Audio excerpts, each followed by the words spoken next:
Imagine a time before money, before credit cards, even before those ancient Roman coins you saw in that museum. Back then, if you were a farmer who had an abundance of grain but needed a new pair of sandals, you had to find a sandal maker who, conveniently, was also craving a hearty bowl of porridge. That's bartering, the original economic system, but let's be real.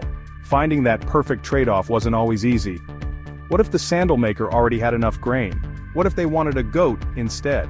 This lack of a common measure of value made trade a cosmic crapshoot. That's where the concept of currency comes in, a revolutionary idea that changed the course of human civilization. So, picture this. You're living thousands of years ago, long before the invention of money.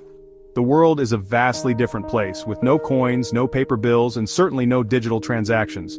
Life is simpler, yet more complicated in many ways. You're a farmer, and you've got a surplus of grain. You've worked hard all season, tilling the soil, planting seeds, and now, finally, harvesting the fruits of your labor. Your storage is full, and you have more grain than your family can consume. But you need tools, maybe some pottery, and perhaps even a new tunic. Your plow is broken, your pots are cracked, and your clothes are worn out. You can't make these items yourself, so you need to find someone who can. What do? You go find someone who has what you need and see if they're willing to trade. You head to the local marketplace, a bustling hub of activity where people from different walks of life come together to exchange goods. Maybe the tool maker needs grain and is happy to trade you a new plow. You strike a deal and both parties walk away satisfied. But it's not always that simple. What if the potter only wants sheep, and the weaver only accepts salt? Suddenly, your surplus grain isn't as valuable as you thought. You need to find someone who wants your grain and has what the potter or weaver wants. See, that's the problem with bartering.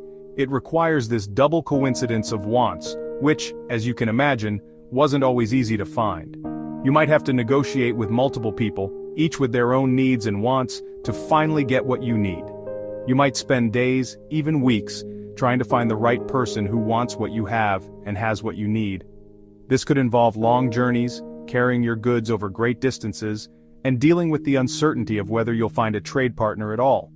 It was inefficient to say the least, and it severely limited the potential for trade and economic growth. The time and effort spent on bartering could have been used for other productive activities, like improving farming techniques or developing new crafts. Imagine trying to build a civilization, create complex economies, and foster innovation with this cumbersome system. The limitations of bartering made it difficult to accumulate wealth, invest in large projects, or support a growing population. It's like trying to build a rocket ship with stone tools.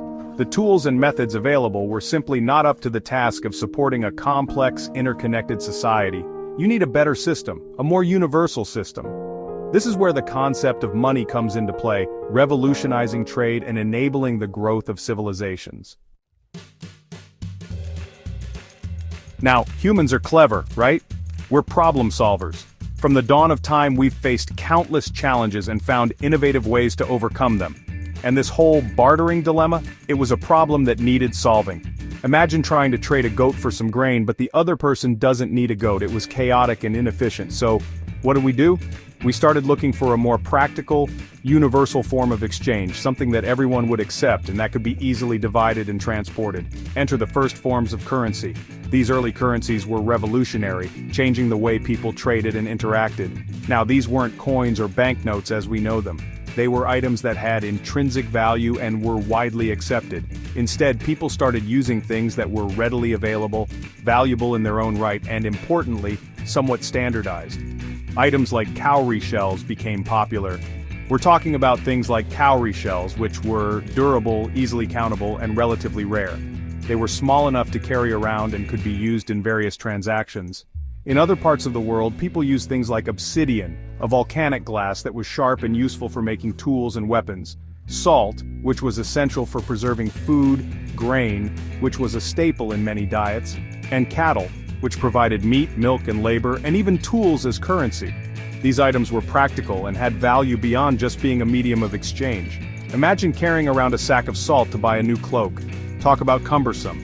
But it worked because everyone agreed on its value. These early forms of money, while a step up from pure bartering, still had their limitations. They were heavy, perishable, or difficult to divide. But they laid the foundation for the complex monetary systems we have today.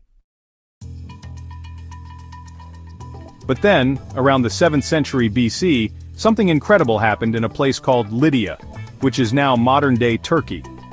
This small kingdom, nestled in the heart of what we now know as Turkey, was about to change the world in a way that no one could have predicted. It was here that the concept of coinage was born, a revolutionary idea that would transform economies and societies forever.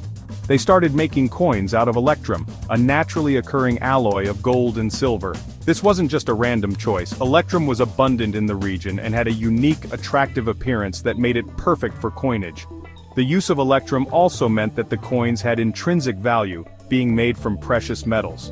Now these weren't just shiny trinkets, they were revolutionary. For the first time, people had a standardized medium of exchange that was widely accepted and trusted. This was a huge leap forward from the barter system, where the value of goods could be highly subjective and varied from one transaction to another. For one, they were standardized. Each coin was made to a specific weight and size, which meant that their value was consistent and predictable. This standardization was crucial for building trust in the new currency system.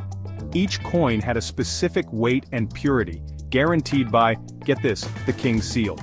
This seal acted as a guarantee of authenticity and value, much like modern-day government-issued currency. It was a promise that the coin contained the amount of precious metal it claimed to, which was a game-changer for trade.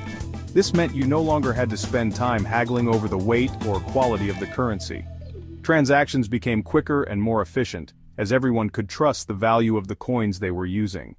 This efficiency was a significant improvement over the barter system, where every trade required negotiation and verification. Plus, metal was durable, divisible, and relatively easy to transport. Unlike perishable goods or cumbersome livestock, coins could be carried in a small pouch, making them incredibly convenient for trade. This portability meant that people could engage in commerce over greater distances, further expanding the reach of their economy. You could carry a small pouch of coins instead of a whole flock of sheep to the market. This not only made transactions easier but also safer, as carrying valuable goods over long distances always came with risks. Coins reduced these risks significantly. These Lydian coins were a game changer. They represented a significant technological and economic advancement that would lay the foundation for modern monetary systems. The idea of using standardized, government-backed currency spread quickly, influencing neighboring regions and eventually the entire world. They facilitated trade, spurred economic growth, and paved the way for the development of more complex financial systems. The introduction of coinage in Lydia was not just a local phenomenon, it was a pivotal moment in human history that would shape the future of economies and societies for millennia to come. Now you know how when you find something amazing you want to tell everyone about it? That's basically what happened with coins. As people traded, went to war, and empires rose and fell, the concept of coinage spread like wildfire. The Greeks, the Romans, the Persians, they all adopted and adapted coinage, each adding their own unique flair. The Romans in particular were masters of minting. Their coins, often featuring the faces of emperors, became a symbol of power and influence throughout the empire. Imagine a Roman soldier getting paid with these coins, using them to buy supplies or even sending some back home. Coins became a unifying force, connecting people and economies across vast distances. Chapter 5. The Paper Trail, the Rise of Paper Money. Fast forward to the 9th century AD, and we find ourselves in China, a civilization known for its innovation. With trade booming and the weight of coins becoming a real drag, they came up with something revolutionary: paper money. Imagine that, replacing heavy metal with lightweight, easily transportable paper. This innovation, initially linked to promissory notes backed by precious metals, took off during the Tang and Song dynasties. It simplified transactions, fueled trade, and paved the way for the development of more sophisticated financial instruments. It took a while for paper money to catch on in the West, but by the 17th century, European nations were printing their own banknotes. Chapter 6. Money evolves from gold to digital. Now, the story of money doesn't end there. It's a constantly evolving saga. We've seen the rise and fall of the gold standard, where the value of money was directly tied to a certain amount of gold. Then came fiat currency, which is what most of us use today. It's not backed by a physical commodity like gold, but by the trust and stability of the issuing government. And let's not forget the digital revolution. Credit cards, online banking, and now cryptocurrencies like Bitcoin are writing new chapters in the story of money. Chapter 7. The Future of Exchange, Beyond Currency. From bartering for sheep to sending digital currency across the globe in seconds, the evolution of money has been nothing short of astounding. It's a testament to human ingenuity, our drive to connect, trade, and build. But it also raises some profound questions. What does the future hold for currency? Will we see a world without physical money, where transactions happen solely in the digital realm? Will cryptocurrencies like Bitcoin disrupt traditional financial systems? These are questions we'll explore in a future episode.